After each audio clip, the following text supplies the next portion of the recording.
നമസ്കാരം. തൃശൂർ ലോക്സഭാ മണ്ഡലത്തിലെ NDA സ്ഥാനാർത്ഥി സുരേഷ് ഗോപിയുടെ ലീഡ് 40,000 കടന്നിരിക്കുന്നു.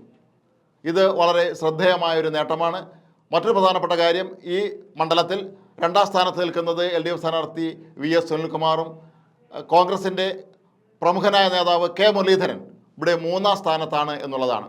തിരുവനന്തപുരം ലോക്സഭാ മണ്ഡലത്തിലും ഇപ്പോൾ NDA സ്ഥാനാർത്ഥിയായ രാജീവ് ചന്ദ്രശേഖറാണ് ലീഡ് ചെയ്യുന്നത്. അദ്ദേഹത്തിന് ഏതാണ്ട് 7,000-ഓളം വോട്ടിൻ്റെ ലീഡാണ് ഇപ്പോൾ ഉള്ളത്. മറ്റ് പല മണ്ഡലങ്ങളിലെയും കണക്കെടുക്കുമ്പോൾ 17ഓളം മണ്ഡലങ്ങളിൽ UDF-ഉം 2 മണ്ഡലങ്ങളിൽ NDA-യും 1 മണ്ഡലത്തിൽ മാത്രമാണ് ഇപ്പോൾ LDF മുന്നിട്ട് നിൽക്കുന്നത്.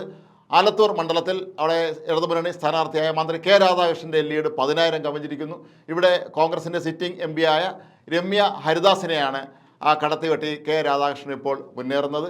UDF മുന്നേറുന്ന മിക്ക മണ്ഡലങ്ങളിലും മികച്ച ലീഡ് തന്നെയാണ് സ്ഥാനാർത്ഥികൾക്ക് ലഭിച്ചിട്ടുള്ളത്. കണ്ണൂരിലെ CPM-ൻ്റെ കോട്ടകളിലൊക്കെ തന്നെ K സുധാകരൻ മുന്നേറുന്ന കാഴ്ചയാണ് നമ്മൾ കാണുന്നത്. കഴിഞ്ഞ ലോക്സഭാ തെരഞ്ഞെടുപ്പ്, അതായത് 2019-ലും CPM-ൻ്റെ ശക്തി കേന്ദ്രങ്ങളിലൊക്കെ തന്നെ സുധാകരന് അന്നും മികച്ച ലീഡ് നേടാൻ കഴിഞ്ഞു. CPM എപ്പോഴും മത്സരിച്ച് നിയമസഭയിലേക്ക് വിജയിക്കുന്ന കുത്തക മണ്ഡലങ്ങളിൽ പോലും അവിടെയെല്ലാം K സുധാകരൻ അന്ന് ലീഡ് നേടാൻ കഴിഞ്ഞു. ഇപ്പോഴും അതുപോലെ തന്നെ K സുധാകരൻ മുന്നിട്ട് നിൽക്കുകയാണ്. CPM-ൻ്റെ വളരെ പ്രമുഖനായ നേതാവും കണ്ണൂർ ജില്ലാ സെക്രട്ടറിയുമൊക്കെ MV ജയരാജനാണ് ഇവിടെ സുധാകരൻ്റെ എതിർ സ്ഥാനാർത്ഥി.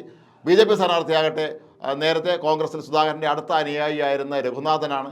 എന്നിട്ടും സുധാകരന് മികച്ച ലീഡ് നേടാൻ കഴിഞ്ഞു എന്നുള്ളത് വളരെ പ്രധാനപ്പെട്ട കാര്യമാണ്. അതുപോലെ തന്നെയാണ് കാസർഗോഡും രാജ്മോഹൻ ഉണ്ണിത്താനും ഇപ്പോൾ മികച്ച ലീഡ് നേടിയിട്ടുണ്ട്. കൊല്ലത്ത് NK പ്രേമേന്ദ്രൻ്റെ ലീഡ് 41,000 കവിഞ്ഞിട്ടുണ്ട്. അതുപോലെ ആൻ്റോ ആന്റണി 17,000-ലധികം വോട്ടിൻ്റെ മുന്നിലാണ്. കൊടിക്കുന്നിൽ സുരേഷ് 8,500-ഓളം വോട്ടുകൾക്ക് ഇപ്പോൾ മുന്നിട്ട് നിൽക്കുകയാണ്. ആലപ്പുഴയിൽ AICC ജനറൽ സെക്രട്ടറി KC വേണുഗോപാലിൻ്റെ ലീഡ് 30,000-ഓളം ഇപ്പോൾ എത്തിയിരിക്കുന്നു. കോട്ടയത്ത് ഫ്രാൻസിസ് ജോർജ് 35,000-ലധികം വോട്ടിന് ഇപ്പോൾ മുന്നിലാണ്. സുരേഷ് ഗോപിയുടെ ലീഡ് 43,000-ആയി ഉയർന്നിട്ടുണ്ട് തൃശ്ശൂരിൽ.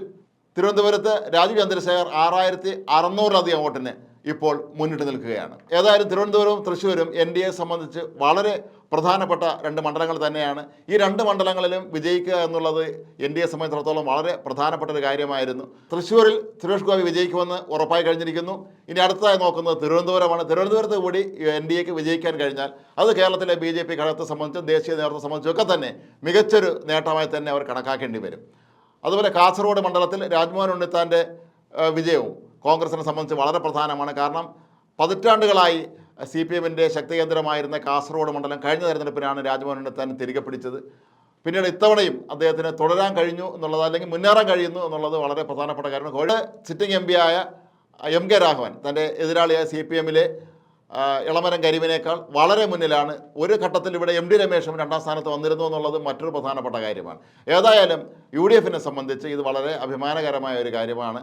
പക്ഷേ ഇവിടെ ഉയരുന്നൊരു ചോദ്യം, സർക്കാർ വിരുദ്ധ വികാരം തന്നെയാണ് ഇതിൻ്റെ പിന്നിൽ, ഈ UDF-ൻ്റെ വിജയത്തിൻ്റെ പിന്നിൽ എന്നുള്ളത് നിഷേധിക്കാനാവാത്ത ഒരു കാര്യം തന്നെയാണ്.